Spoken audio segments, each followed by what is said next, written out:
starting it. All right, welcome everybody. Tonight is the 6th of July, 2021, also known as 2020 just won't end. This is Dallas Personal Robotics Group Robot Virtual's Builders Night Virtual. And we're going to do what we normally do, just go around the table, talk about things mostly related to robots or whatever strikes our fancy. So we have projects that we've each been working on in many cases, and questions that surface, and fun discussion topics. And tonight we're going to lead off with Pat from Ontario, Canada. So Pat, take it away. Thanks. Hey, everybody. So I've been scrambling, trying to get an outdoor robot going, and it's been working pretty good so far, except I hit my first hiccup tonight. Just as I went to fire up my Raspberry Pi on it, looks like my regulator, my voltage regulator has dropped out. I'm going to switch my screen to video, and at least I can show you guys what I've done. And so there's the robot, basically. I've got the Raspberry Pi on top of it. And you guys can see that. I've got an Arduino, got a motor driver on the top. I've got my just a custom board for grabbing the battery voltage off of that, as well as the encoder signals. And I've got all that tied in. You can see that. Basically, I got the encoders and the motor signals tied in. Got the battery in there. Got a couple switches on the side and some fuses. So I've got 12 or 7-volt power and 5-volt power, 2 fuses. Battery in the middle, and I switched out 2 of the motors today for motors with encoders. So I've got a left and a right side encoder for feedback. But my voltage regulator, you can see it in the middle there, seems to have quit. I've got 7.4 volts going in, and I've got 0 coming out. So I don't know what it is. It was working 10 minutes ago. I turned it off. I brought it over to the table, and it's dead. You sure your wire's up right? Oh yeah, it's wired up right. I've got voltage going to the board. I've got nothing coming out. That the only thing I can say, which has nothing to do with the voltage regulator, is that I would highly recommend a roll bar on that thing, because if it ever does a tumble, you're going to knock the whole top of that thing right off. I'm thinking about putting a top on it. Oh, actually, like a Tupperware container or something over top. Try to keep some rain out of it or whatever. But maybe a roll bar might be a good idea as well. Yeah, because you've got that mounted vertically, and you could, if you mounted it horizontally, it wouldn't be so bad. But if you did a tumble, it would still do a lot of damage to the top of the robot. So yeah, some kind of roll bar or some kind of protection, because I'm just looking at the design, and I wouldn't call it top heavy, because of course the motors and the batteries and everything are low, but I know that with those wheels and what your habits are with robots, that thing could do a tumble. Yes, definitely. So it is an outdoor bot, and it can get into crawling over stuff. It can do that. So that's a good idea. I'll take that into consideration. So I'm going to scramble. I'm going away this weekend for vacation on the world's largest freshwater island. I'll see if I can get a power supply ordered up, a power supply in before I go. Maybe Amazon will have something in a couple days, who knows. Aside from that, I've been working on a little bit of programming as well for it, but I'm still trying to get the hardware ironed down. I still have a camera to mount on it, and I've got some front-facing sensors to mount on it. One which I've lost. I ordered it. I had it here. Somewhere in the company, in the process of having company come by, I probably threw it in a box and put it away, and I can't find it. That's about it for me. So I'm madly working toward the August contest. I don't know who's next. Hey Pat, have you disconnected the output of your switching regulator, your buck converter? Does it have anything if it has no load, or? It only goes to a the Raspberry Pi board right now. Okay. So and I can see the wiring on that, and there's nothing there. Okay. Did it have like a current limit on it? Or Well, I've unplugged it and tried to fire it up, and it's still nothing. oh, still. Yeah. Oh well. I think it's dead. So, what do you expect for $10 nowadays? So I have another one, but it's much larger, Mm-hmm. and it's a buck boost, and I don't know if I want to fit it in there, just because it is so large, and it'll do 15 amps. This one here is supposed to do 5 amps. Do you have any idea what the draw is? Like, did you get up towards 5 amps? No. So I haven't had the motors running at all, and then the Raspberry Pi just has a sporadic spike at 3 amps or whatever when it's doing some switching. So this is most likely a short or something like that. No. So it's, usually they're pretty robust, and I've unplugged everything and fired it up, and I'm still getting nothing out. Did it feel hot when it was running? No, not at all. Yeah. Usually switchers are very efficient, so you wouldn't expect the components to get hot. Yeah, it's not enclosed. It's out in the open, and it's not hot in the house here today at all. It's got the air on, so.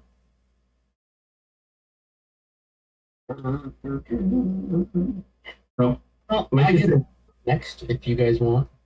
If Patty, you're done? I am done. Okay. Well, I will probably hold off on having the discussion about ballistic behaviors until David's back. I will say, in terms of reporting, that how David and a few others in the club have done their subsumption architectures with a relatively simple loop and hanging everything off that loop. Of course, I'm trying to do that with a message bus and events and all that fired into the message bus, so it's a lot different. The general idea is the same, the idea of having these behaviors, being able to suppress or not suppress, and having priority and all that. So it's kind of the same idea. But the conversation last week, which got a little bit interesting, but the concept of what ballistic means or not, I thought about that quite a lot, and I don't know the value of the word ballistic, really. I can see the point of it, but in reality, prioritized behaviors,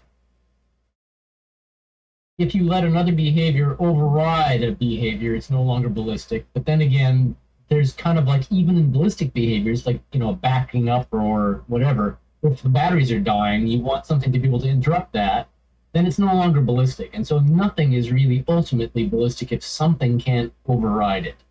And so, like I said, my highest priority is the batteries are dying and it's going to shut down, so it just shuts everything down. So maybe that's the highest level of behavior. But all of that seems kind of like an academic discussion. So what I did find valuable was that my attempt to build a separate behavior class had flaws in it due to my misunderstanding of how ballistic behaviors should or shouldn't run. And I've kind of gotten rid, I had a flag on my behaviors called whether it was ballistic or not. And I've actually gotten rid of that. So I don't even have ballistic behaviors by definition in my design anymore. And everything effectively is or isn't the same. And they're just prioritized. And so I'm just going to avoid the concept of ballistic entirely and avoid the controversy.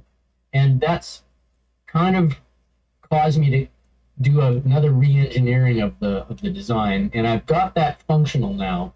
The only thing that kind of screws with maybe what David would do on if he was doing what I'm doing is that I've still needed to have, how to put this, in the way that I had it before, everything was effectively kind of like an interrupt. That any event fired from a sensor would be fired in as a message into the message bus and then dealt with by an arbitrator and a controller. And it would then control the motors or whatever. And so it was effectively like an interrupt-driven system. But I still needed a system clock. I still need a loop clock behind the scenes to send in, because this is Python, to send in something on a 20 hertz frequency to tell everything to update. Because there's lots of things that I do want to have reading the sensors, not just waiting for the sensor. And so it kind of like has become this heterogeneous thing again. And so I now have a separate single thread. I've got 2 threads running. I've got the thread that runs the message bus, and I've got another thread that runs a very, very simple clock that just, whatever the frequency is, 20 hertz, sends out it doesn't actually send anything out. You can register callbacks with it. So basically anything that's registered gets a message every 50 milliseconds. And I can tag onto that. So any of my behaviors now can receive this message by simply registering onto the clock. And then they get the 20 hertz frequency pings. And that's kind of where I'm at right now in the design, because some of these things do need to basically say what's happening. And anyway, that's kind of where I'm at. And I don't have a demo of that other than on the screen. I haven't got it. I'm just literally now trying to put the motors back in because they're mocked right now. And what I'm doing is it'll look out onto the I2C bus. If it sees the I2C address from my motor controller, it will stop using the mocks and use the actual motor controller. So I'm just wiring that up next day or so. That said, I have one other thing to report, which is, see if I can just turn it that way. This box over here is my Letterbox Robot. And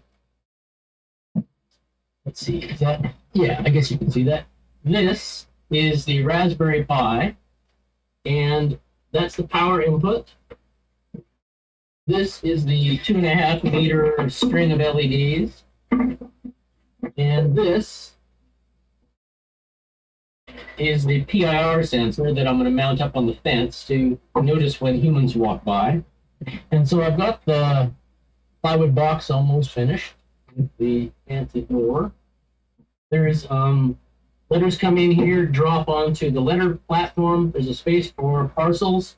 And this has got a camera in it looking down, so it will look through the metal screen of the letter box into the bottom, so you can actually see what's in the letterbox from a remote camera.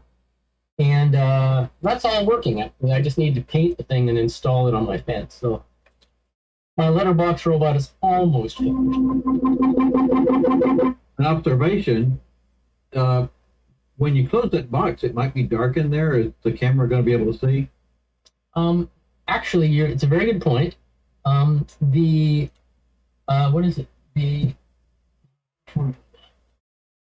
HT0740 is the I2C switch that I'm using. And it actually has an independently controlled white light that turns on when the switch is on, but you can control it separately. And so what I'm planning to do is see if that's enough light to light the inside of the container. If not, I'll probably go ahead and in the clear plastic top cover of the enclosure, I'll probably mount a white LED. So, yeah, it's a good point. Is that you need enough light to see, and it is an entirely enclosed box. I've got a letterbox with a flap thing, so it'll be dark inside there. And I'm hoping that the white light of the switch, just happens to have a light on it, will be enough light to see whether there's something in the inside the box or not. If not, I'll just add an extra, like a white LED. Yeah, and you probably don't need it on except when you're actually looking. Exactly. Like normally the LED in the Python library for this, you've got a control over the switch and a control over the light independently, and you can just have them on or off at the same time. And I would just have it so I'd have like a web control, because I'll have the camera streaming. I could just stream the image itself, but if I put a web page around it with a button, I could click on the button to toggle the light. So that's kind of the plan. So you mentioned the LED string. What's that for? I might have missed it. Oh, yeah, I've got a PIR sensor, which I'm going to mount up on the fence. And if anybody triggers that, it'll turn on a 2.5 meter strip of white LED lights to light my garden path, because it's pretty dark at night. It's actually, it's flat, but it's kind of like, if you hadn't been on my property before, you might easily like come around the corner and it's like pitch black here at night, and you could run into something. And, yeah, and the scary thing is that a 2.5 meter strip of LED lights is extremely bright. So if someone opens my gate and turns around the corner, all of a sudden it's gonna be like, I hope I don't kill anybody with the shock. Blind. Yeah, I almost wanted to like do something where I'd ramp up, the like PWM, the whole strip or something like that, but that's not an option. I could have it gradually come up, and then people wouldn't be so shocked. But it's not. It is just going to turn on, and I was so surprised how bright it is. So do you have a rodent and bird, detection and elimination routine? Rodent detection. Well, I do get rats in my attic now and then. I thought about putting a robot up there with like a laser beam exterminator. It might burn burn the wood or something. Rats in the attic. That slot looks like it's a squirrel challenge. He's gonna make his way in there. No, that slot is actually just clearance. There's it's a metal. This mounts onto the fence, and the 3 fence palings that it mounts onto have got a slot cut in it, and then the metal post box cover has one of those little spring things on it. Mm-hmm. Because we get Wellington, which is the nearest city. This area is Wellington's considered the windiest city in the world, and we get really serious winds. I've had my north wall hit by 140-kilometer winds. So I don't know what that is in miles per hour, actually, but the whole house kind of shudders at times. And Well, if there's 100 kilometers is like 62 and a half. it's something like that. Yeah. It's pretty fast, though. And so the whole house actually kind of shudders. And if there's rain accompanying that, so this letterbox is going to have to be relatively not waterproof, but, weatherproof and stuff. But the Raspberry Pi is in an entirely watertight, well, not watertight, well, yeah, pretty watertight. I mean, you can put it underwater because there's a hole in it to let the wires out. But I think that I've pretty much protected everything as much as I can. Like even the PIR is in its own watertight container. So I don't think anything's going to get damaged by the weather. So it should be fine. That raises another observation. If you closed up that pie so much the water can't get in, the air can't get out, is it going to be cool? It'll be fine. It doesn't get that hot here. If it was like 39 degrees here, I might worry, but pies don't get that hot. This one's not going to be really overtaxed.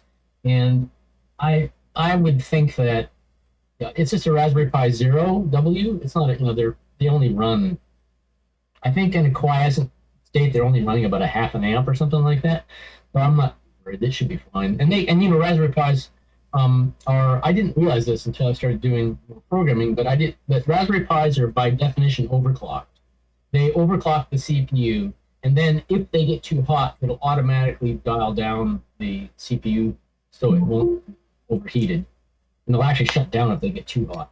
But it hasn't got hot at all. I've actually had it running, and the ambient temperature of it when it's running the video is something like 46, so it's not bad. Yeah, I wasn't thinking that you had said a 0. I'm used to dealing with 3s and 4s. The 4 runs hot. The 3B Plus, which is what I use for my robots, when I'm running my KR01 robot, which is my main robot, I put a little fan on the side of it just to cool it, and I've got I check the temperature, and then I've got a little loop that automatically turns the fan on if it gets to 60. But it almost never, ever gets to 60, even when everything is running. So, yeah, I think there's sort of that boy thing where everybody goes out and buys these really fancy copper tube coolers with giant fans for a Raspberry Pi, and it's like, you really don't need any of that. But try to tell anybody they don't need, RGB LEDs and huge giant coolers for a Raspberry Pi 4. It's like, what's what they want? You talking about me again, Murray? You talking about me? I am actually talking about you, Harold, because you like that kind of thing, I know. I do. I mean, RGB LEDs got to be like that. It's an IoT law, an Internet of Things law, that everything has to have a temperature, reporting temperature somehow, and an RGB light on it, or it's not really IoT and not really Internet of Things. Hey, Jim, did you show? Yeah, Jim showed up, by the way, from Calgary. Fantastic. Calgary. Well, Harold, the one thing I can say is the extreme of this I've seen in a video is somebody who's got RGB LEDs all over inside their cabinet with a clear side on their cabinet so you can see the inside of the RGB LEDs, and their keyboard is all entirely lit by RGB LEDs, and the whole thing and their room is flooded with this constantly rainbow light. And I just think, my God, it sounds like a headache to be in that room. That's pretty common with a lot of streamers these days. They're doing that. So. Yeah. Anyway, that's kind of it. I've got my Postbox robot probably going to be, I have to paint it, obviously. But I hope to put that up on the fence over the weekend. And I'm hoping to get my motor controllers actually hooked up to my robot operating system and give it a try in the next few days. So maybe I'll get a gold star for running it next week. I don't know. Let's see. Just 1 second, Murray. Jim, just so that you know, you sent me a link the other day showing about flow detection and grounds and flow detection, and somebody did an example of that. And you're seeing where it says Robots New Zealand. Murray's the one talking it. That is the guy who did that video. And that's the 2 flow controls right there. That's the PMW 3901, which is the one that runs on drones, and then this is the new one that runs up to 35 millimeters. So, yeah. I haven't quite got to the point where I'm going to need one because I've actually kind of mothballed my this project. This was my Raspberry Pi Zero, 2 of the PyCon Zero motor controllers, 4 of the little micro gear metal motors with encoders, and 4 Mecanum wheels. And I'm not really happy with the power supply, which was going to be 6 AA batteries, which I thought would be great. And it works, but I'm not all that thrilled because you have to take the thing apart to get to the batteries, which isn't huge, but it's 4 screws. I just don't like the design anymore. So I'm going to probably consider doing this over from scratch in a different design. But I'm so focused right now on trying, as David keeps hammering me in the side of the head, is get something running.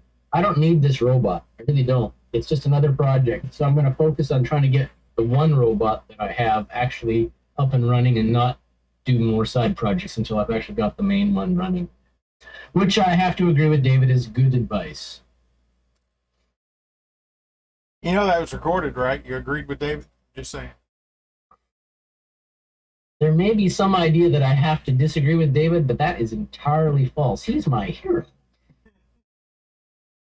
I'm trying to do what he's doing, I mean, I'm trying to do it a different way. I'm going to do it my own way, but, he's, as far as I'm concerned, if I could do what his robots do with my robots, I would be a success. So that's kind of the goal. So building more robots seems kind of antithetical to that. Just keep going off. There's some biblical allegory about spreading your seed or whatever. I'm not going to go there, but you end up with more children than you need. Anyway, that's what's happening. In any case, that's it from New Zealand. Welcome, Jim. Anybody up for discussing Docker? What do you want to know? And also, Mike Iverson seems a new person here, too. Welcome, Mike. I'm sorry. Yeah, no. Welcome, Roy. Roy Curtis. Welcome. Somebody asked it in chat, so I thought I'd ask it out loud. I don't know anything about it. So you have a question about Docker? Yeah. Well, what do you want to know, maybe? Jim says he's a beginner and he wants to know everything. About Docker? Yeah. Running on what kind of computer? Is this all in the chat and I'm missing it? Ah. Oh, well. Yes, it is. But for me, I wanted to know what is Docker. So I'm like thinking, hey, I have never heard the term before. So whoever knows about it, describe the basic. Okay, well, I can do that. I use Docker at work all the time. It's I've heard of Docker, but I'm not quite exactly sure what you do with it. Well, there's a lot of kind of competing technologies, and I won't try to get into too much detail, but you're basically with Docker encapsulating not an entire Linux box or an entire computer. You're encapsulating an application in a container that can be deployed anywhere and just simply run. And it's kind of like an old web app, like a Java web app, like a WAR file. You just take that and drop it onto a Tomcat server and you'd have a web application. But with Docker, it's an actual application running generally on Linux. And so, for example, if someone sends you a Docker container that does something, you can run up some software and it'll just run up a virtual machine with Docker running, and then that app will be running in it. And it's a way of encapsulating an application so that it can be simply put up onto a machine and just run. And so you don't have to do anything. You just run up a Docker container as a single command line, and you have a running, generally Linux box with this application running on. And there are competing technologies like Vagrant and others that are different in different ways, and I don't want to give them details, but it probably won't run very well. You can run it on a Raspberry Pi, but anything that's talking about virtual machines usually needs as much memory and resources as a machine in its own right.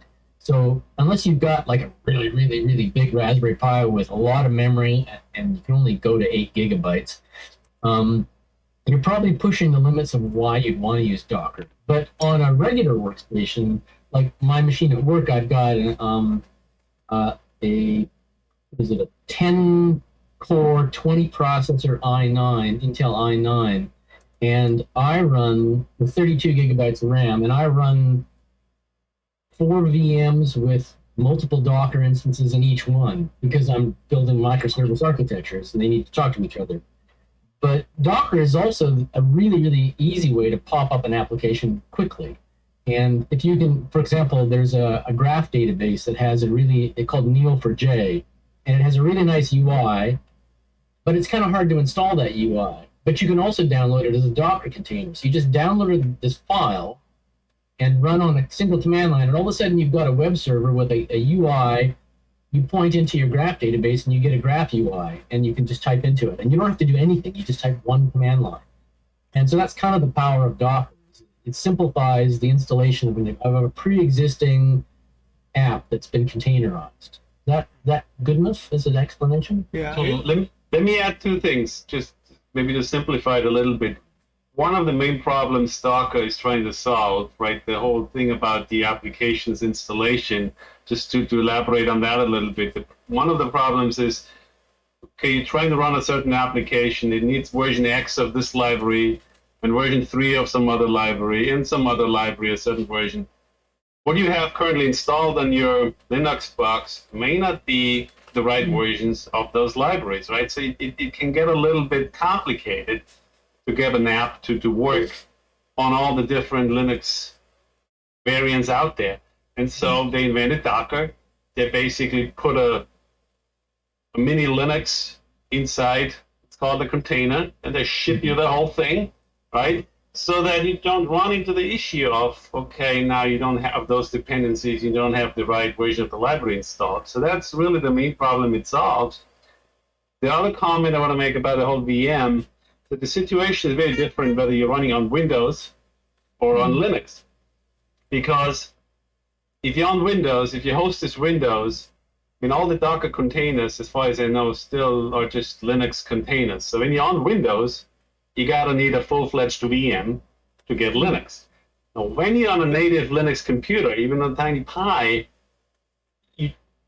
you're not actually running a VM, right? Don't think VirtualBox, don't think VMware, because when you're already on Linux, to run a container, really you're creating a little sandbox on your Linux setup. It's very different from a VM. It's just taking advantage of some of the OS features to kind of keep the stuff that's in the Docker container separate from everything else you have actually going on your computer. But it's not a full VM. It's just a sandbox and taking advantage of what Linux can do. And so the amount of overhead that's involved in doing that is actually close to zero. That's why, you can do it on a Pi, and really you don't end up paying a huge penalty in performance. I mean, you pay a penalty in terms of space, right? Because, I'm running a Docker container on my Pi because I wanted the latest RAWs, right? And it won't run, the RAWs is not compatible really with the Raspbian OS, or whatever they now call it, right? Unless you're trying to build it from scratch, and that's a lot of legwork. So I'm basically running Ubuntu in a Docker container, right? Now, so you pay a price in terms of space, right? Because it gobbles up another 2 gigabytes of space on my flash disk, but who cares, right? I mean, the gigabytes are free, almost, right? But it doesn't run a full VM, so it's not like it gobbles up a huge amount of extra memory just to sort of support that Docker container. I mean, I think that's important to understand, right? Because when you're doing it on something like a Pi, Again, you're really not paying a huge price in terms of memory and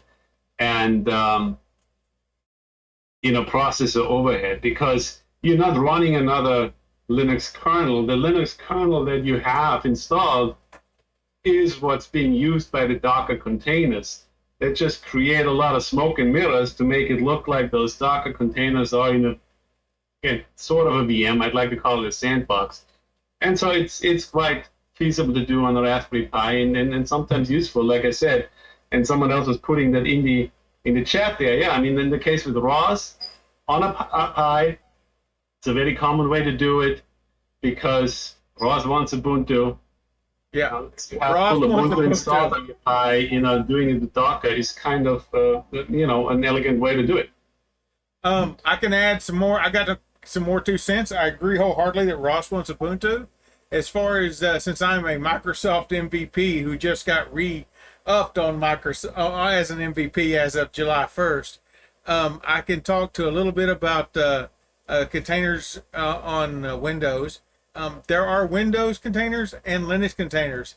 I will tell you, by and large, the Linux containers win that battle as far as usage goes. There's also something called WSL. In fact, WSL2, if you haven't heard of that, Windows Subsystem for Linux. Once you install that on your Windows 10 box, I know, look at Murray. I know, Murray. I know. But once you install the Windows Subsystem for Linux 2 on your box, they've made a lot of improvements, and it is running straight up Debian binaries. It's running that you can go to wherever you want to get your Linux binaries from, do an apt-get install on the damn thing, and it'll run it straight up. There's a hardware access layer sort of thing working in there. They don't call it that anymore. It's something else. I forget what they call it. My senior moment stuff has got that pushed down my stack so far. I can't give you a good name for that. But once that's up and going, your Docker container runs just like it would be on Linux. When I say just like it, there's a couple of caveats. Some things like USB ports and other serial ports, getting access to that on a Windows box through a Linux Docker container is just not going to happen at the moment. I have it on good authority that they're working on that, and that is in their pipeline, but I do not have any information other than that. I don't know when it's going to come, how much it's going to be, when it's going to go. Don't know any of those kind of things.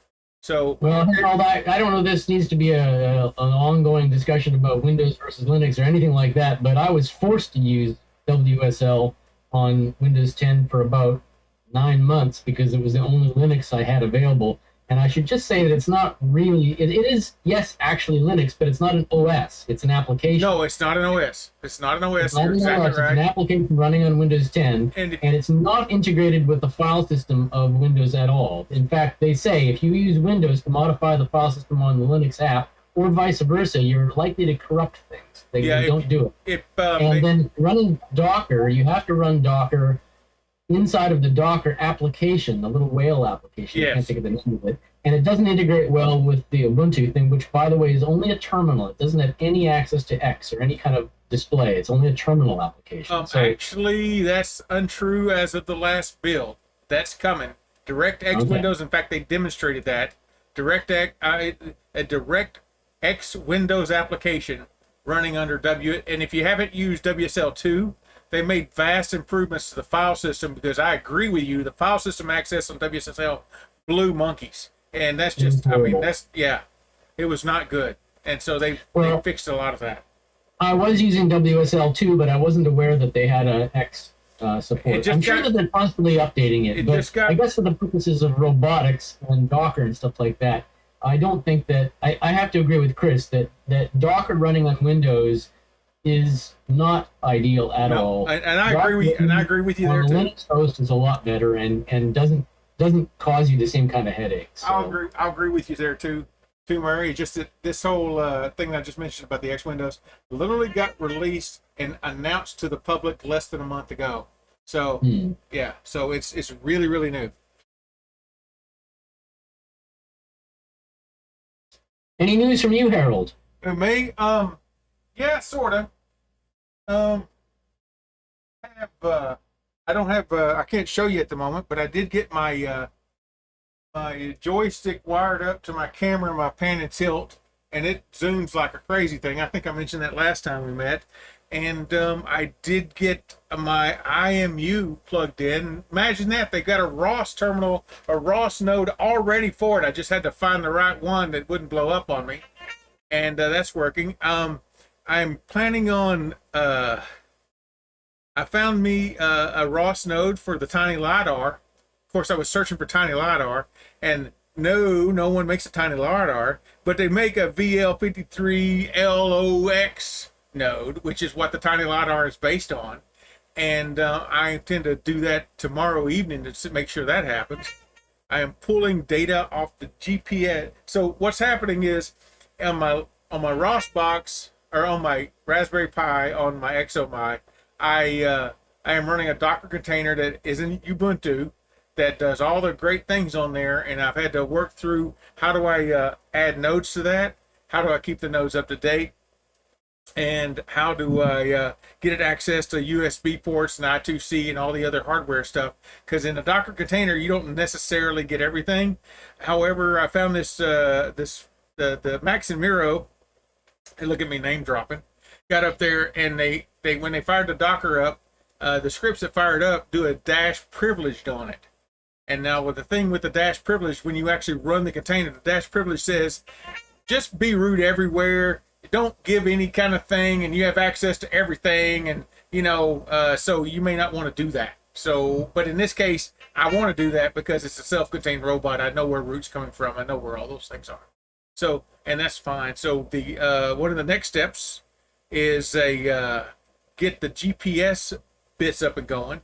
And thanks to Jim, who's in the chat here, he sent me some links on how we do navigation in the ROS world, and I'll be exploring that a bit. And I did pick up an 18-inch orange cone from Home Depot yesterday and started taking pictures of it. I'm going to take, I don't know, a couple hundred pictures probably, and run that through the recognizer and see how well it does. I put it on my wood floor. I'm going to take it out, put it in the grass. I'm going to put it in on a asphalt thing tomorrow, and if I get the more pictures in different angles and some shadows on it and not shadows on it and all those sorts of things, and we're going to see how well this, I'm going to make me a custom vision model and see how well that picks the things up. So that's kind of what I got going on. Harold, I got a question. If you're training the vision, can you take photographs from, let's say, a different camera? Like if I went out with my regular camera and just took a whole bunch of photographs, is there some way to load those photographs onto the system so I don't have to use the camera that's on the robot? Oh, absolutely. In fact, when you're training these things, in this case, I'm going to train a model in the cloud. And so in the cognitive services, there's a whole interface to drag and drop pictures in there and say, yes, this has what I'm looking for in it. This has what I'm looking for it. And you say, oh, yeah, this has a cone in it. This one has a cone in it. Oh, this one doesn't have a cone in it. So you want to do negatives as well as you want to do positives when you throw it through there. And then when you let it run, and of course it could be expensive to run, the free service, you can only run so much before you run out of juice. And I don't remember what those numbers are. But once I get it further along, then I'll let everybody know what the numbers are and what you can get for free, because there is a free tier to this thing.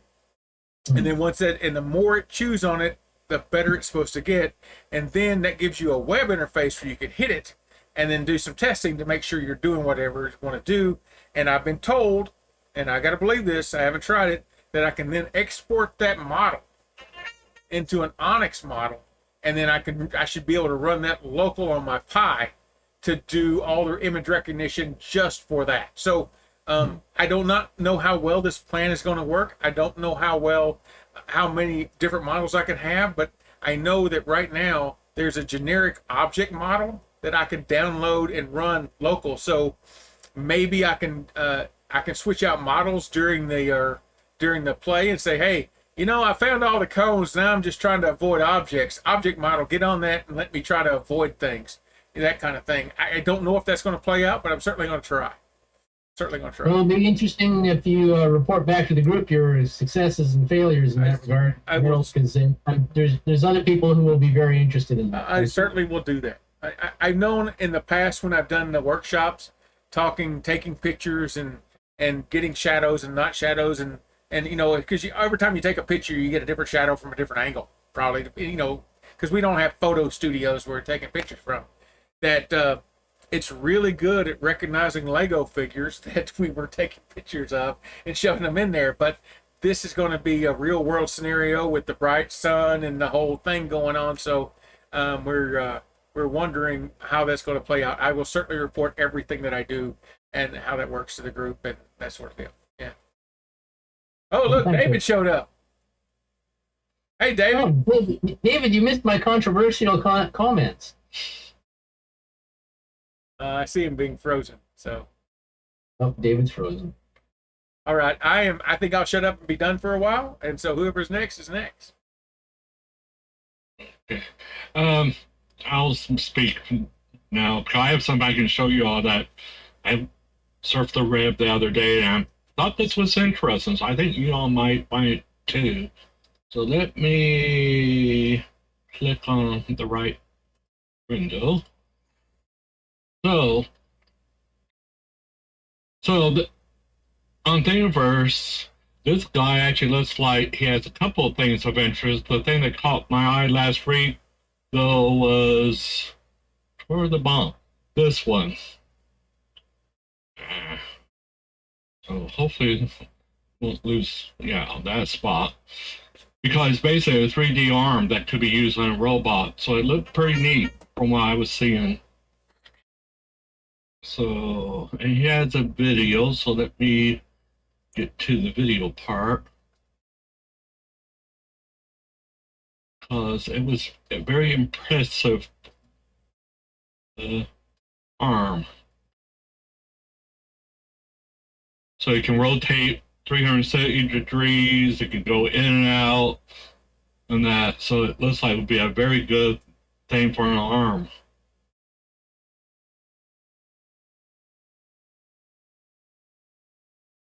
You can see the chain that he used was basically like on your mini blinds stuff.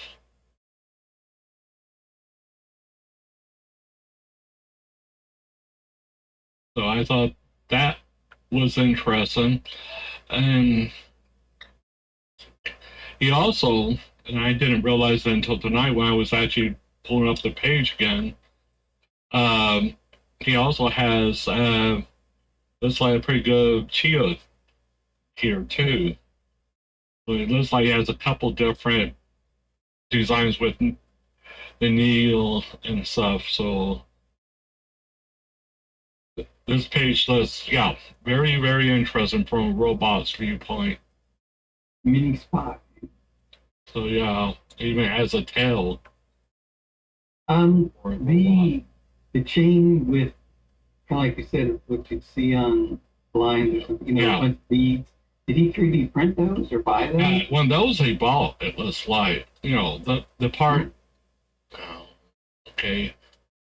Probably you're not seeing that, Rendell, so I need to go back. So you see us seeing the Rendell? Okay.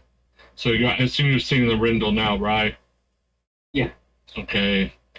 But you see, the chain he bought, what he printed was basically anything that's yellow base or white base.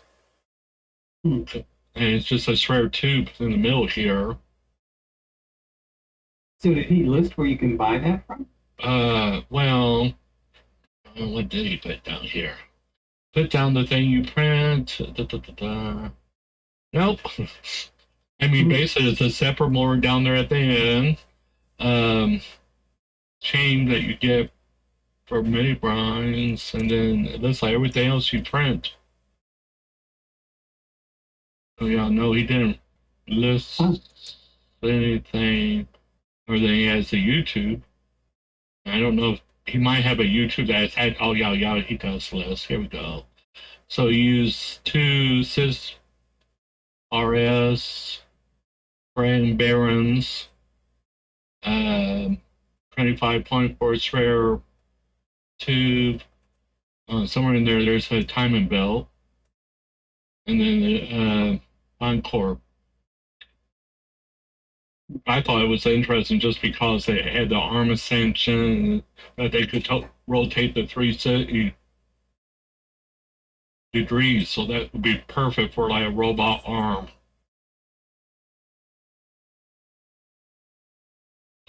And then, yeah, in the process of, click on, see what other things he had, since that looked well designed, you can see that he has a couple other things in here, a gearbox thing. And I don't know. So, like he has this Chia here that looks well designed too. I don't know if it has video, but yeah, it looks like well designed gear pulley systems. Nope. Looks pretty big. Well, for the Chia, yeah. Mm. But it looks well designed. Oh, there's a play. And Australia, let's say he's from.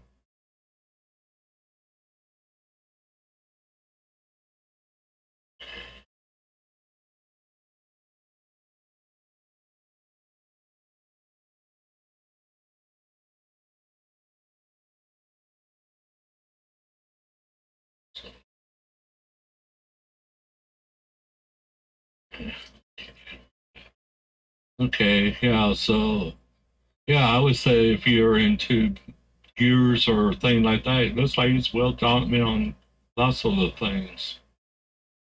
Especially for, especially with arms. So the one guy that had the spiral robot might be interested in this work and the concept of how to get lift and that.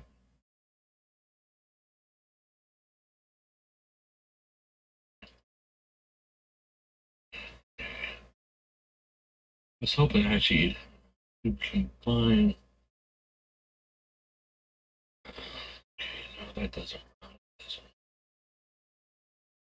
Gearbox. Okay. Yeah, I don't know where his base was, but the gearbox for this. But basically, you can see here, like there's that gearbox to use for the legs.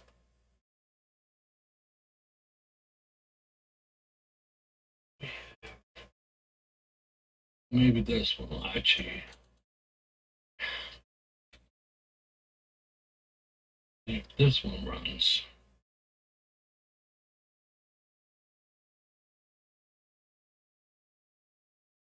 Oh. Okay.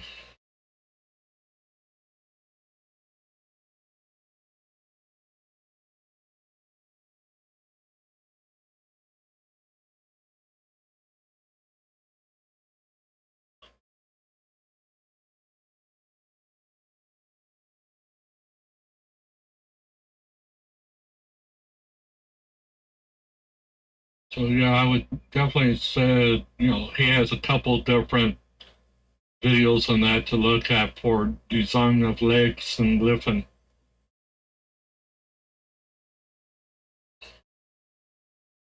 Okay, that's just.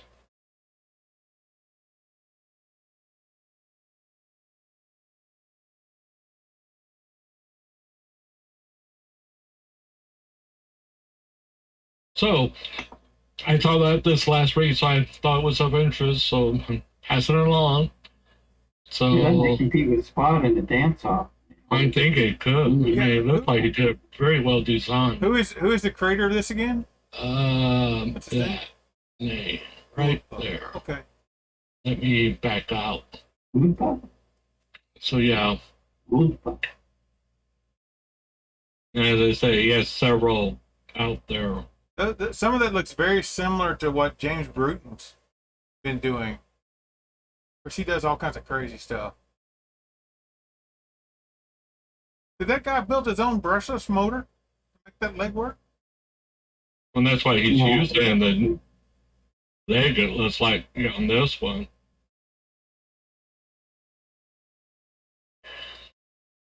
There. Yeah. See.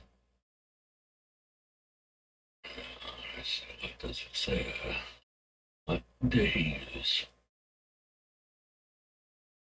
Oh, the motor guard ML 5010. So he didn't. It looked like he could do that though. So. Hey Jim, take care, buddy.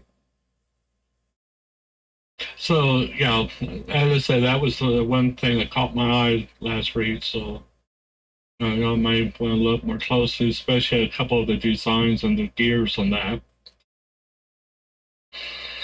So anybody else have anything else? Who wants to be next?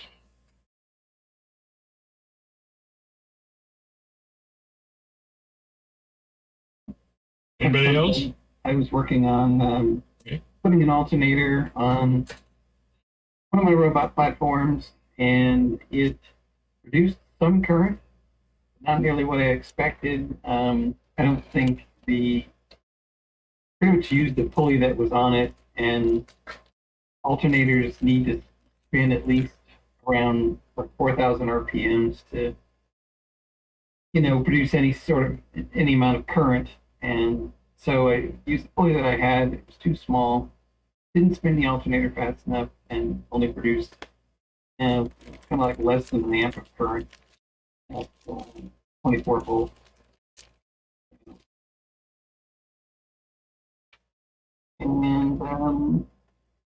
And I've converted all of the mowers. Now they all use the ESP32 with a LoRa radio on it now. So, and I have just one remote.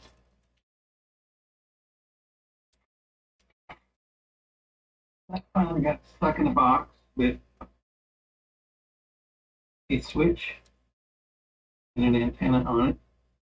So, and it's hooked up to this joystick through a cable. And I could cut the cable off and attach the two boxes, but it's pretty long. It's probably 6 feet, but it works fine without it. I just kind of hold the two together and use the joystick, and I can access the buttons and stuff, and so it works pretty good.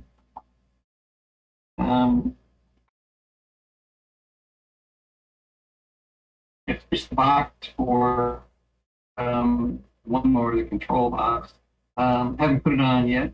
It's a little nerve-wracking to set everything on there and get it to move, because it's pretty powerful, and I've got one mechanism to stop it, but if the radio link goes down, I can't stop it. Have you thought about putting a giant red kill switch on the thing somewhere you could run up and get your feet chopped off as you keep it from killing neighborhood children?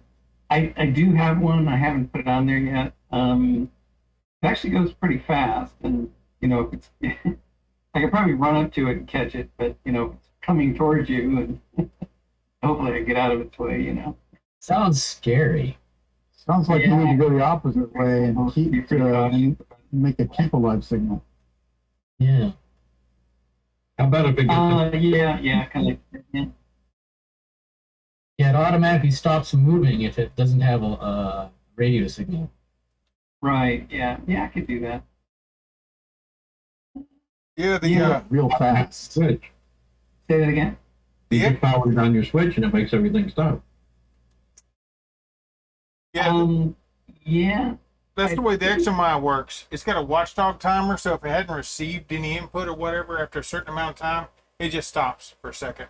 And even though it's got a bug in it somehow, but it just stops quite often. So that part of it actually works well. Yeah, I think in the LoRa radios, I could just look for really low RSSI, or like a negative 128 or something, and then that would tell me I have no radio connections. That would probably. I think Ray, you're the only one who has a robot that could actually kill somebody. So maybe that'd be a good idea. Yeah. Yeah, I was like 10 years old, got hit by a car on my bicycle, was in the hospital for a month with a broken leg.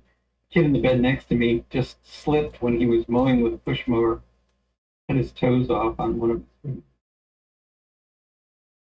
Yeah, I think it's one of those Asimov's laws of robotics. You're breaking it already. Probably, yeah. Don't make it too powerful. With great power comes great responsibility and all. Yes.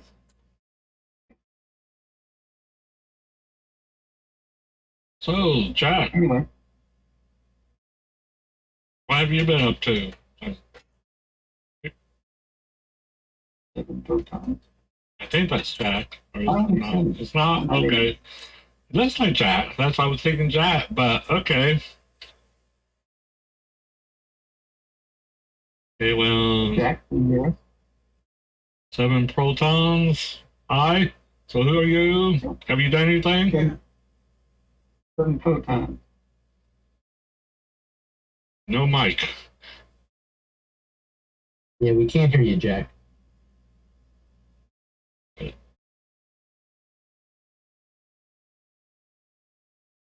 Okay. Well, he's walking, so.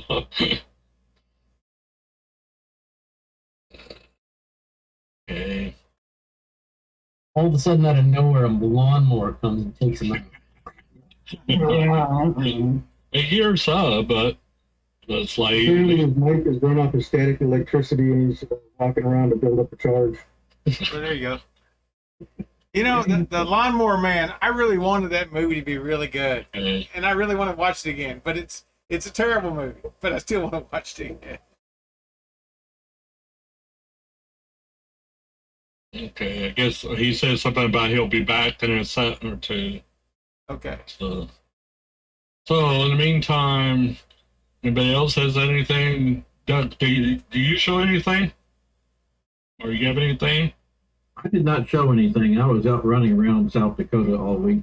I hope to have something next week. I did a whole lot of code to get the API to work on my 5-foot box telepresence robot, but I still haven't got the continuous rotation motors tuned so it doesn't go straight.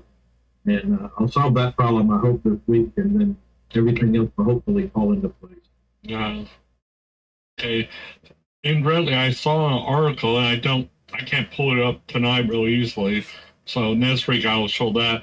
But there was an article I saw where they were using sound, basically trapping your hand to control robot. So one time or another, there was that one where they had sound off of the phone or something. I think I had shown Right. the variation of that. Basically, only it's using basically the clapping of the hands to control. So they made a clapper robot? Is that it? Basically, a trapper robot, yes. About that hi-hat that was in that article that Skype was supposed to send dial tones when you push the buttons, but Right. it doesn't do that anymore, so the hat can't hear anything. But fortunately, that real VNC thing is going to do a much better thing anyway. Who wants a robot walking around going beep, beep, beep, beep, all the time when it's moving? Well, that sounds almost like Star Wars or that. I think there was a robot or two out there that did that. Yeah, could be obnoxious in a meeting though. Yeah, I just bought a Toyota little tiny car not that long ago, and it's from Japan. And for some reason, everything it does makes noise. So it backs up, it beeps. You don't have your seatbelt on, it beeps. It talks to it. You haven't plugged your phone into it. It says, "Have you plugged your iPhone into it?" And it had a female Japanese voice that talked to me constantly. I finally took it in and paid $450 to have that woman turned Yeah, off. we can hear you. Your mic's working so much. So yes, at least I heard you. So hi. Oh, we did hear him. Oh, Jack, we lost you again. Can't hear you. And What now? yes. Yeah. Oh, there we go. All right. I don't know what's going on with that. You guys can still hear me, right? Yes. Oh, okay. Well, I've just been working on the coffee robot. So how is It's coming along pretty well. I accidentally burned out some stepper drivers. This is my first time using stepper motors. So, but I've got a video I can show you guys if you want. Yeah, if you want to show it, please do. Okay. Hold on. So have you had to drink a lot of cups of bad coffee or what? Well, I haven't started pouring the coffee yet. Oh, Yeah. Not looking forward to that part. So the more it burns out trying to lift the coffee up, or Just rewiring things incorrectly. When can I place an order? What? I want one. I want one. a lot of the steppers, they say don't turn power on unless you have a stepper motor hooked up. You don't think it will burn them out. I'm sorry, what did you say? I think several of the stepper drivers, if you don't hook up a stepper motor to it, I guess they're prone to burning out. Oh, okay. Huh.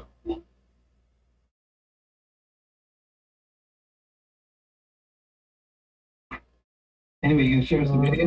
Let's see. Yeah, sorry about that. click, I think. My computer's running really slow.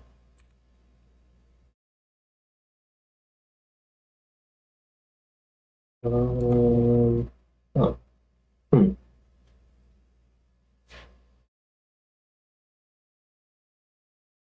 There we go. All right, can you guys see the video here? Do you do percent? Not yet. Oh, did I not? No, I don't see percent, so that's why I was asking that. Usually what I do is hit the percent, then I said pick it, there it goes. Yeah. Okay, okay. All right, it's ready.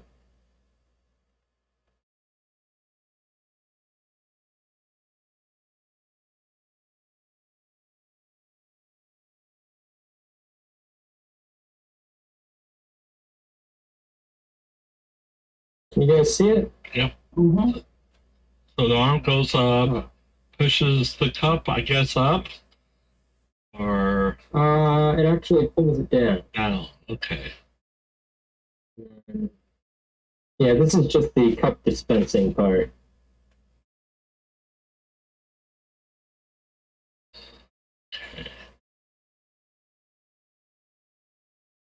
And then currently I just have it just dropping it and then going and picking up another cup.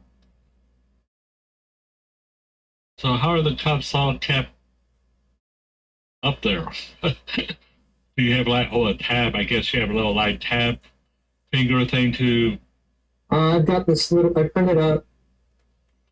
Yeah, yeah. So it's like a tab with like three Yeah, I ridges printed out or this little something. tab thing. Right. Two actually. Yeah. Seems to work pretty well. The only problem is with the PLA, it starts to warp after a certain amount of time with all that pressure. Then you Aside have, from that. then you have some type of pressure on top to push it down a little bit, or how does it move to the next tab effectively? Yeah. Yeah, it's just the weight of the cups. Right, the cups push it down. Mm-hmm. Yeah. That's about it for now. Well, that looks like a pretty complex system. You didn't do that in one day. Right? I think you got a lot of moving parts working the same way there. I'm pretty impressed. Oh, thank you. So what were your rails made out of? Were they like a square tube steel or something? It is actually, yeah. Just solid for cheapness. Yep. Am I still presenting? Now it's at a black screen, so you can say stop present, and I think. Okay. Oh, yeah, Yeah. that you're presenting. So you should be able to say stop. Yeah, I'm clicking that. Yeah. Need to get a new computer.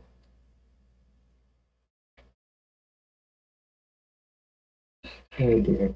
Yeah, I got no juice in the channel to stop you. Somebody might have. There you go. There he goes. So, Oh, okay. so we're back. Okay, All right. cool. But aside from that, that's about it. And then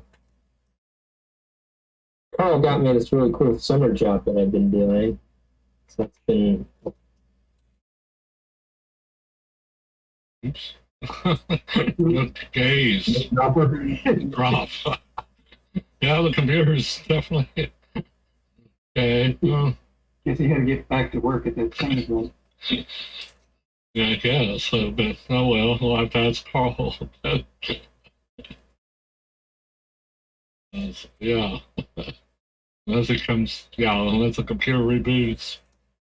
Okay. Well, speaking of one little thing, I didn't know if Carl's mentioned it or not, but if y'all looked at the calendar, I'll mention that and I'll present that. But You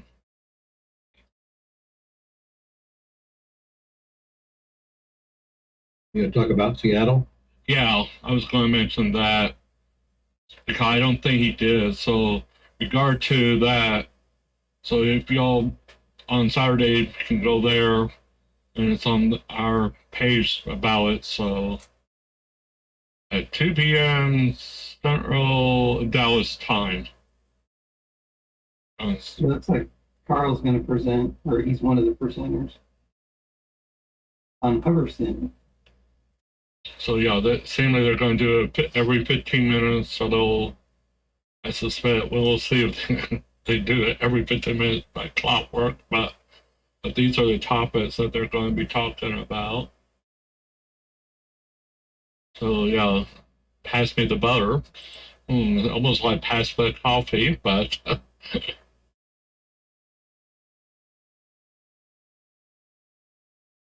So there's that. I'll try to get on. They said they were gonna post a recording of it, right?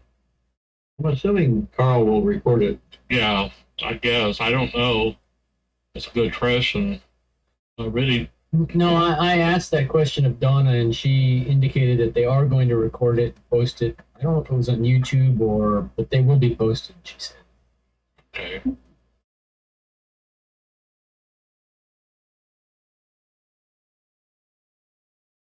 Okay. Well, John, we could maybe ask our newer members what they've got going. Like, Roy, have you been building any robots, any projects? Oh, before we leave, calendar, can I ask real quick, do we have, is there still a Moon Day plan? Ray, do we know anything from that front? You're on mic. No. I haven't heard anything from them. It was supposed to be a virtual thing. It's kind of weird. It's one of the guys, he actually retired, but I think he's trying to fill in for someone else. So it's still the 20th. I could try a couple more times, see if I can get a hold of him or not. But there's no in person anymore? As far as I know, I don't want to. Yeah, I'm not certain. I thought it was all virtual. So Ray, if you can check and just send info to our next Tuesday. Okay. But it does say you don't know anything. I don't know anything. So yeah. Yeah. So my assumption was yeah. Okay, thanks. So, Roy, welcome to the group. What you got going? Thanks, guys. I'm actually a controls technician by trade. And I met Mike Iverson over at PrintPack. I don't know if you know him. He was part of you guys for a little while. Anyway, right now I got kind of a silly project going on. I haven't gotten far into hobby robotics. I have a Barbie Power Wheels that I'm putting a GPS module into it and doing some self-driving stuff, a little bit of drone work. Having my kids help me with it. It's been pretty good. How big is that thing? It's Barbie size. Yeah, it's a Corvette. I'll bring you some pictures and stuff. I'm 3D printing a steering box right now to adapt. I kind of want it to be like Tesla style, like you could kind of have it self-drive or just put a kid in it for fun. And so I'm kind of building a steering box that can handle you steering or it steering at the same time, right? So that's a little bit of work to make sure that we're not stripping stuff out that's 3D printed. So. Oh, so to be clear, this is not Barbie size. This is one of the ones that kids ride in. Yeah. This is Power Wheels. I got it at Goodwill for $50. It's a dual motor. It's pretty heavy. Yep. Wow. Yeah, they Very are. cool. And they can be. So you're kind of in the same category as Ray's. You got something that could kill somebody. Yeah, I mean, I taught my son about creating the program in a way that you could have a kill switch on the motors, kind of like you guys were talking a little bit about having like a keep alive code. I mean, it's pretty easy to create a variable where you would send in, a value, right? And if you don't get the value, just stop everything, right? That's kind of how I'm handling that.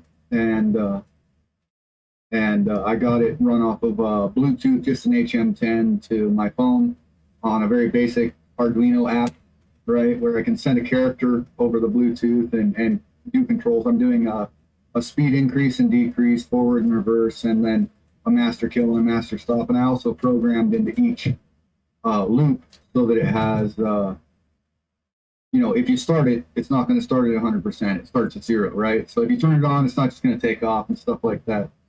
And then, the first thing I did with it after I took it off the test stand is ran my 10-year-old with it. So it was a good time. Is it in Python? It's all Arduino right now. But what yeah. we want to do is I want to get a little OpenCV involved with an Arduino interfacing to a Raspberry Pi 3 Plus with the Arduinos interfacing together. Yeah, that sounds pretty cool. I mean, I'm using one of these little 8-bit do game pads, and I figured out what it was sending in Bluetooth, so you might even consider that because it might be easier than a phone. Yeah, it might be. I'm into controls, so I love HMIs. I like touchscreens. That's always my thing. Yeah, so cool. I kind of want to figure out a way to have my Raspberry Pi kind of handle some of the more complex stuff, and also be a user interface. So That sounds like a cool project. Yeah. So it should be fun. I was kind of looking at your guys' competition that's coming up at Robo Columbus. And I was like kind of using that as my idea source, to try to get some waypoint tracking and some object recognition involved in it. That was You could have a Barbie car going after the cones, right? Yeah, totally. Like a pink Corvette, a big one, like driving around trying to touch cones. I want to see that video. Well, you could do like, what's that old Hanna-Barbera cartoon, Cindy Marty Croft, the wacky races. We could have all kinds of wacky cars like that to do all kinds, even Transformer cars these days, right? Right. Yeah, Harold, that really dates you. I thought it would be I funny date to myself try to use every the time. OpenCV to do some communication, just like identify things that are in somebody's hand and then use the audio file to be like nice keys or whatever they're holding, Yeah. Can you guys see my screen? Yep. Yeah. These two motors here, this is from surpluscenter.com. Those are the two motors that they typically use in those things. And they have the 6-volt ones, but if you need to replace one, they're pretty cheap. They're like $13. Yeah, that adapter that's on there works almost like a clutch, so it's nice to 3D print a piece that fits into that. It'll kind of slip if it needs to. So. Yeah, you can actually buy the piece that mates with that off in Banggood or off of Banggood.com.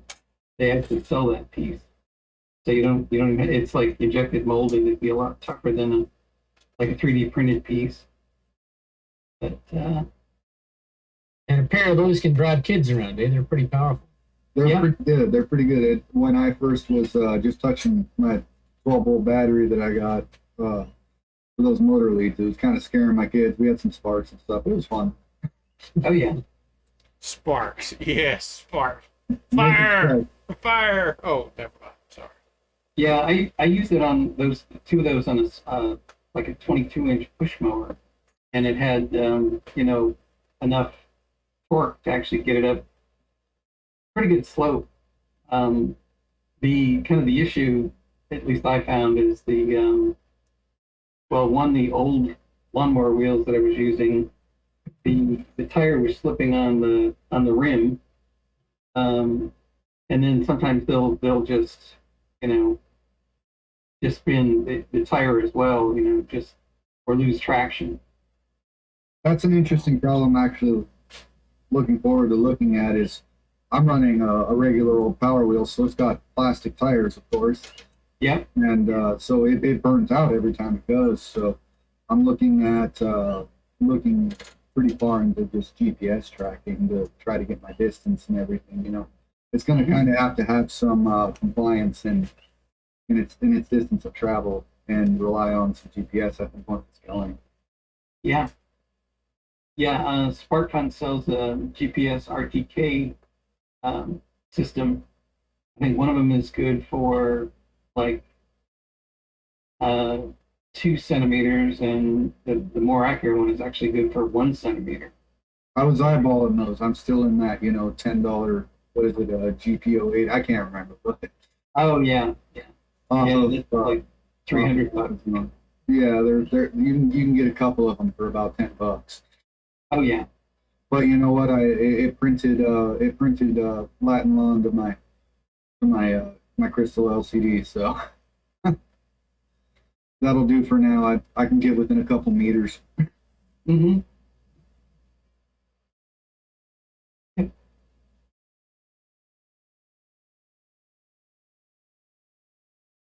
I think I am muted. I was just saying, thanks to Roy. I'm looking forward to seeing your pink Corvette flying around. Yeah, me too, man. I think it's gonna be funny. I thought that'd make a good YouTube video. I was telling my friends about it. I was like, imagine you look out your window and there's a pink Power Wheels doing a 26-point turn in your bushes and there's nobody in it. Yeah, great. You're gonna get a million hits, man. As soon as anyone sees a pink Corvette flying around with nobody in it, that's gonna be good. Or put a dog in it or something like that and say the dog is intelligent. Right. I just thought maybe one of my kids just like throwing their hands in the air like they couldn't control it, Yeah. Anyway, that's what I'm working on. It's kind of funny. I'm not sure I'm where you guys are software wise, some of the stuff you talk about, but I'm having fun with the robot side. It sounds like you got a head start on some of it in terms of your background, so that's good. Yeah, I did first robotics back when I was in high school, about 2005. I don't know if you've ever heard of that.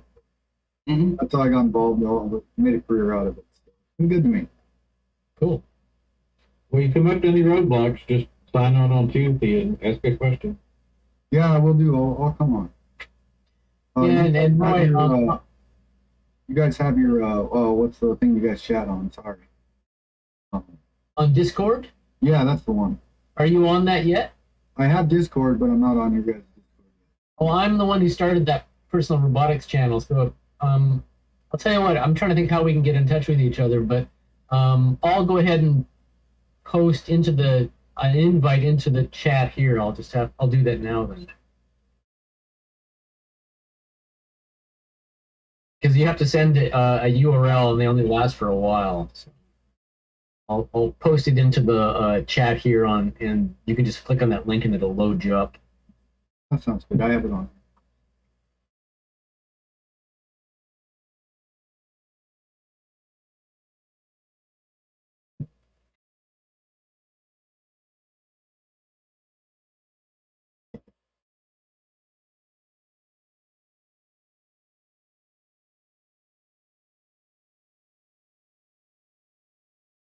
So while they're doing that, I see Protons is back. What's your plan for pouring the coffee?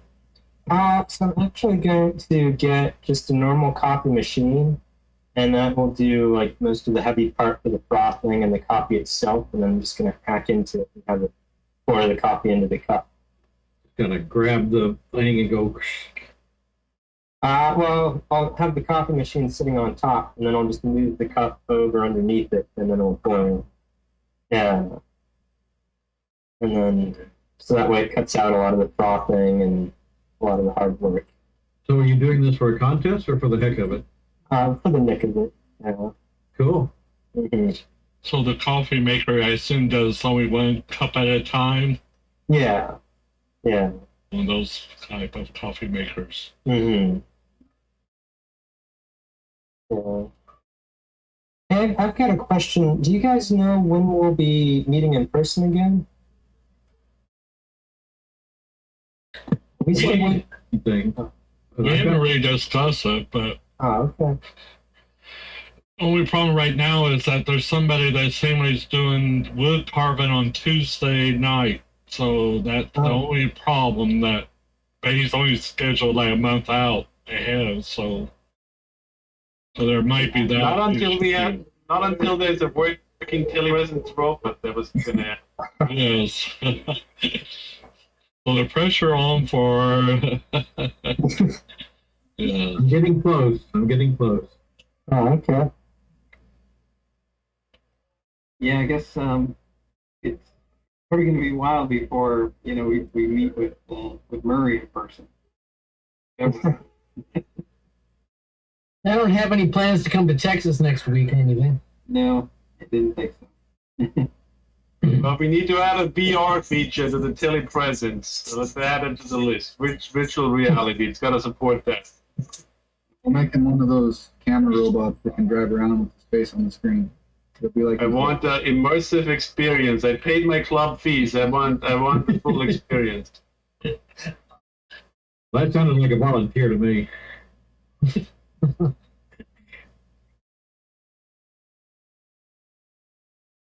Yeah, I kind of like it. It's this format. It saves 2 hours of driving for me. Mm. Well, my understanding is that when we get back together, we're going to have hopefully the telepresence robots, but also this meeting like this, like on the big screen on the side for the people that don't do the telepresence, but just want to be in the call like this, so they can hear it. Yeah, I have a feeling there's going to be lots more discussion before that has been settled. So, Yep. Probably be some form of this in the future. because I know I get to see you guys a lot more often because of this. Because I'll tell you, if I were to do this Tuesday nights, coming hanging out with you, I probably wouldn't have all the junk I have to show off. And you too. If I could ever remember to sign on Wednesday night, I'd watch your Twitch channel. But that would be good too. But what is it? What is it? But you know, from work over there, that's a good 35-40 minutes from work. It's 50 minutes to the house, and then from over there, it's a good 45-50 minutes to the house, depending upon a lot of factors. And so there's a whole it's a disincentive to come see you folks on Tuesday night, as awesome as you folks are.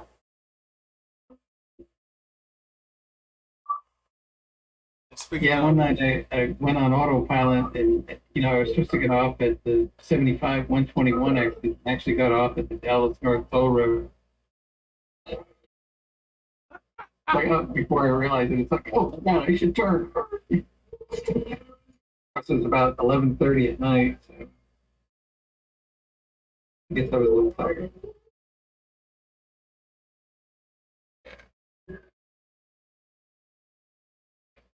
So since Murray is doing shameless self promotion, I'm about to shameless self promote a little bit too. So just gotta Get my page in. Which I think is awesome. People come join us, don't come join us. Hang out, give me a hard time, give Murray a hard time. Help with the people. I got something for you to join, Murray. We got a bunch of, I got about 38 currently, I believe. People. And oh man, no, not cool.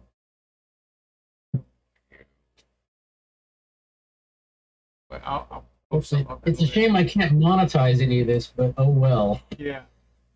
38. I got last time I had 38 people that have come through, and I think Murray has a little bit more than that.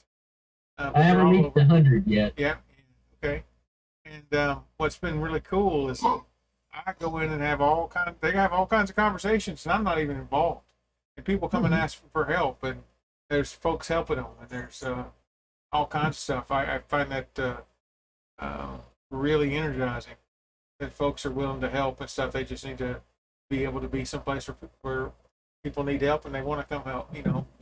And I think. Well, I'd hate to think that it would rely upon me to actually keep that channel or that server going now. That there's one guy who's a retired engineer from Digital Equipment Corporation who would, by definition, be probably at least 10 years older than me. And there's a guy who's a Army Corps of engineer in Mississippi.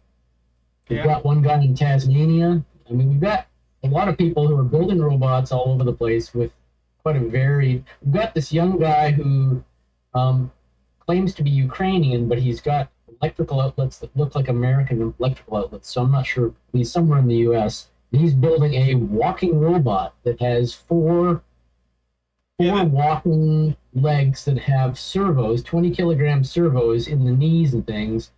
And I have no idea how it will ever work, but we're trying to coach him along. So we've got, the physics of that are impossible. But he's resistant to advice, and we're just kind of letting him go off and watch him build this robot that's a Spot-like robot that cannot possibly operate. But in any case, that's the kind of thing you find when young people get involved and want to build something. He's got a dream of a Spot-like robot for $400. So, and apparently his parents are willing to pay for most of these parts. So, sometimes you have to let Tony run and see if it really works the way he's dreaming it. Well, the first thing he did was make a YouTube video of an animation where this it's incredibly creepy animation because it's this Spot dog robot running around inside of a three-dimensional house where he's got ghost-like Japanese girls standing in hallways, and the thing goes up and down the stairs and everything, and then it comes around the corner, and sort of like in The Shining when those two girls at the end of the hallway, it's like that. And I didn't want to point out how creepy it was, but yeah, that was his original dream of his robot, to have his robot encounter Japanese women. And but he's now building it. He's shown photos of this thing, and it's kind of coming along, although it's made out of steel channel with 6 20-kilogram servos, and he's going to run it on a cable power-wise because you could never put any battery or anything because it would be too heavy. But he's got this idea that it should be over 1 meter tall. And we're all saying, no, it should be maybe 6 inches tall. But, yeah, so anyway, point is we've got quite a variety of people on the channel, and it's interesting to have the interactions. And thank God I don't have to actually be involved. We've got enough momentum that there's a few people who come on and answer questions and help out, and which is the whole point. There's no way that I could run it. I mean, I'm just the person who started it. But to get enough people to kind of have it go on its own is the whole point. I don't need to be involved at that point. So as Harold says, it's not self-promotion, it's actually promotion to get the channel up and running and get things happening, and then you can step away.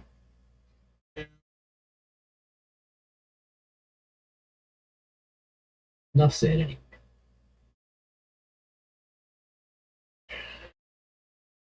So let's see, have we heard from Chris new things, or who has something else to show? Nothing from Chris. He's been just drinking beer and sitting around. No, I mean, very little fiddling this week. You guys talked about cooling the pie earlier. I mean, I did.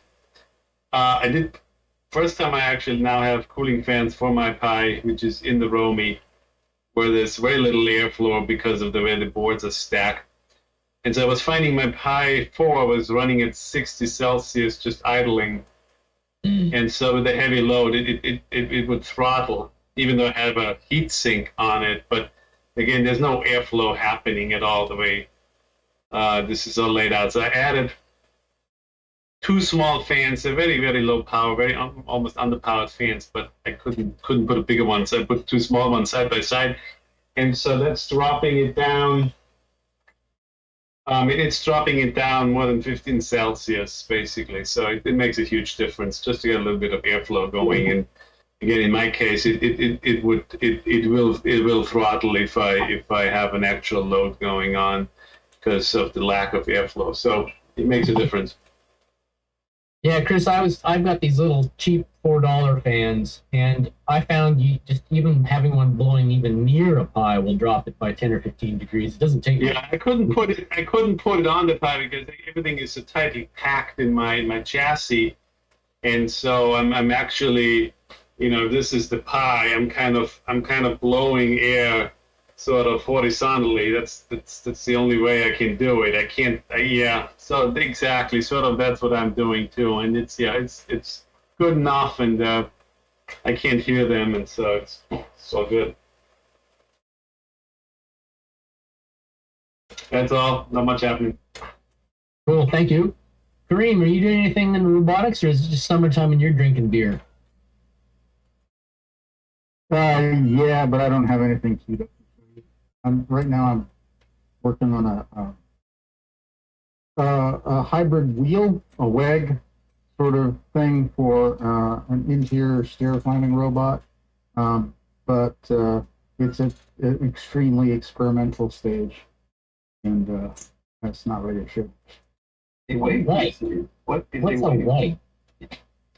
It's a wheel and a leg combined. Ooh. Cool.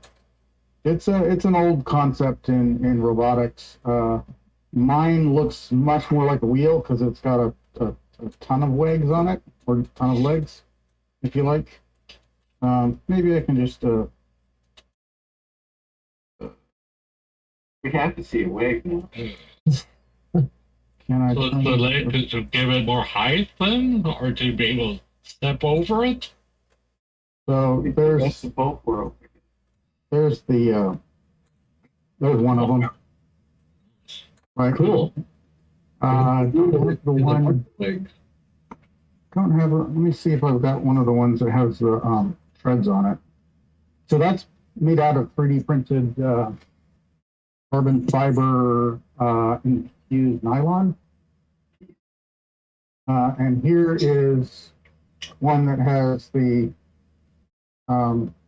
suckers installed on it, if you like. Wow. Basically, Cool. so it's a good sized wheel, right? And the idea is that so these can sort of rotate back and forth to see if they hit an obstacle, so that if they hit a ledge or something like that, they'll tend to sort of ride up on those, and they can get supported by the one right behind. I don't know if I'm showing that very well. Yeah. But they collapse together, and they can. So the whole idea is that it's better at climbing over obstacles. And the red stuff. Here's an individual module. So basically, this is the tread plate, and it's made out of urethane. So that's Ninjaflex, and then this is the basic design for the compression for the wheels, if you like. So the individual legs that together make up a whole module. And I got some more printing. I've got more of the cleat. I call them cleat pads printing right now. Wow. Oh, cool. So, Thanks. That's really cool.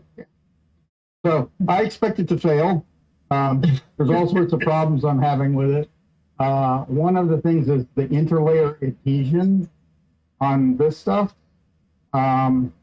is really pretty poor compared to the nylon that my team normally uses. and I guess the carbon fiber is wicking away the heat real fast.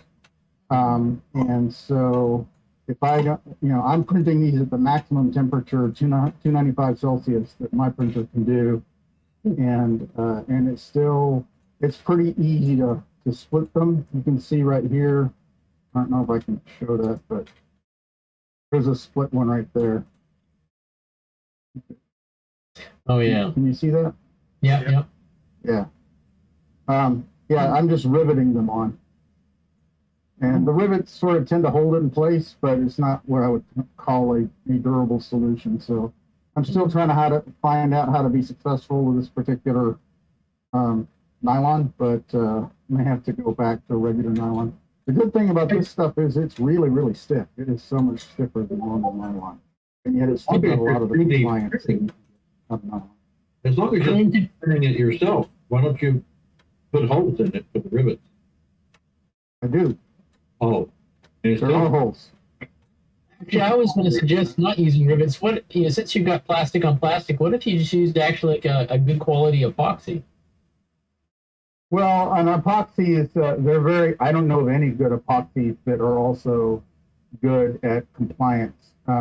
Regular nylon does not adhere to just about any kind of glue very well, right? And it's meant to be compliant. The NinjaFlex is even more compliant. Yeah. And I haven't even begun experimenting with what kind of glue you would use for NinjaFlex. The stuff is almost indestructible in its printed form, but the weak spot would be the glue joint temperature, especially since I'm looking at like shearing actions the way I expect this to stress. Yeah, understood. Anyhow, that's what I'm working on. So I guess I don't need to try and prepare it. I'll just let you know if it works or how badly it fails, and figure out what I move on to next. Cool. Yeah, it's really an amazing design. Yeah, it's cool. Wasn't Maker's Muse Angus doing some wacky wheel thing here on his YouTube channel a few weeks ago, month or so ago? It sounds familiar. It's Angus from Australia, 3D printing guy. Oh yeah, he does all sorts of 3D printing experiments. I haven't seen his channel in half a year or something like that, but his last name MacGyver, Angus MacGyver.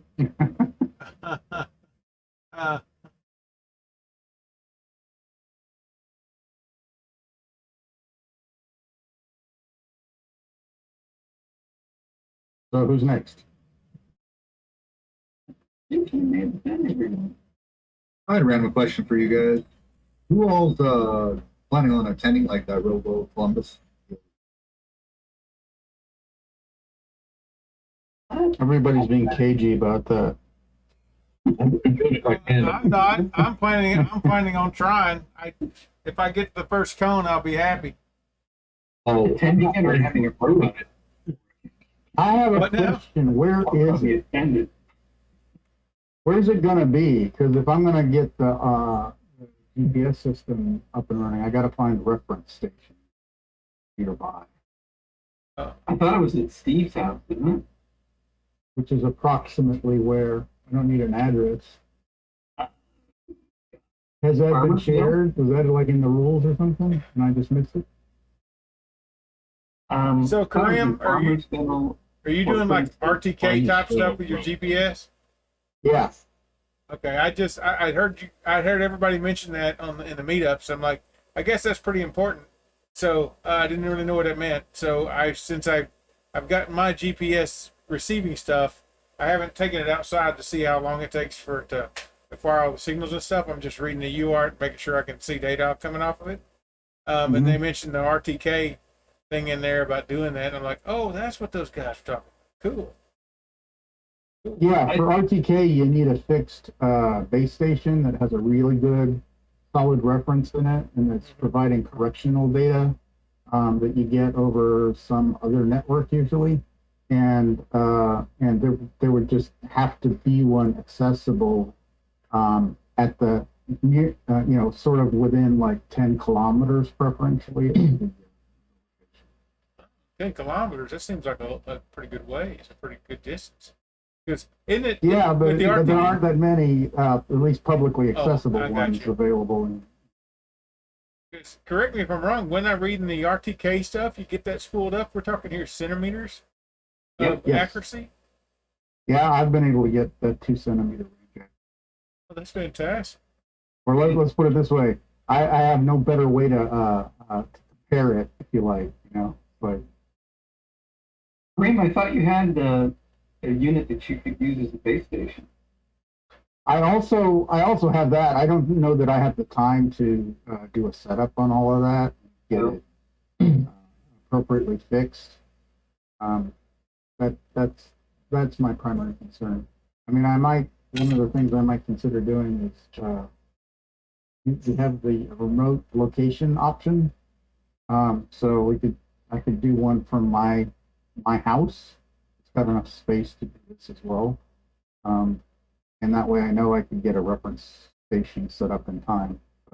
So if we have an idea of roughly where Steve's house is, I could at least, It's either in Princeton or Farmersville. in Farmersville. Or Princeton, I'm not certain of it. I think Farmersville, if I remember right, roughly there. What is Princeton? I've never heard of a place called Princeton around here. It's in Collin, I think Princeton's in Collin County. I don't know if Farmersville is. Heard Princeton. You're right. I've heard Princeton, but I don't know where it is. It's one of those small little towns. So If you take 380 towards the east from 75, you'll eventually run into Bolt. yeah, I think it's so Princeton's further out then. That's probably what I've I heard. had to look on a The map. website says Farmersville. Yeah.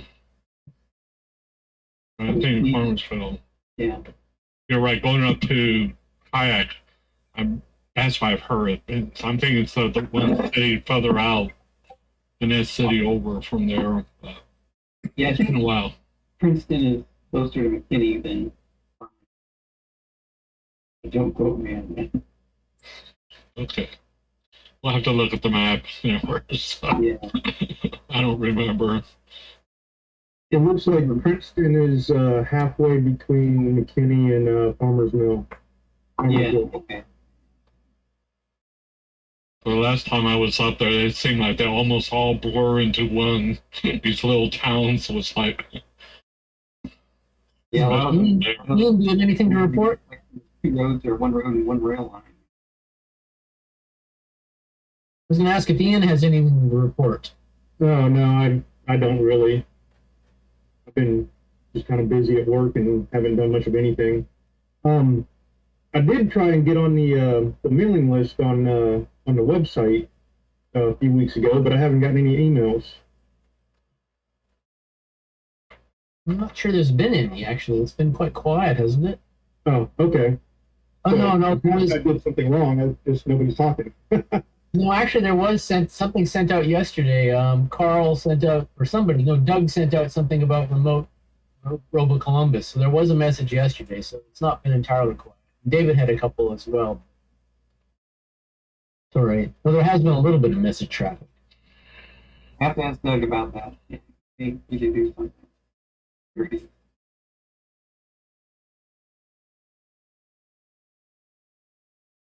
I don't know why you're not getting it. Is Doug's email address or somebody's email address on the DPRG website somewhere where he could contact them? I think they all are, and they're accessible by members. I think they may just be accessible, period. Oh, I think I've got a note here. It says president@dprg.org or secretary@dprg.org. Yeah, certainly secretary, because that's Yeah. where the message came from yesterday. Okay. I should have been emailed to that then. Well, I think that's everybody, isn't it, John? I'm thinking so. Because everybody's online right now, yeah. Well, I'll be signing off then, and I'll see. Hopefully, see you guys next week. Okay. Okay. Okay, Murray. So, See you later. yeah, remember Saturday, and then we'll aim for next Tuesday. Sounds great. So, in the meantime, y'all take care. See ya. Later. Now.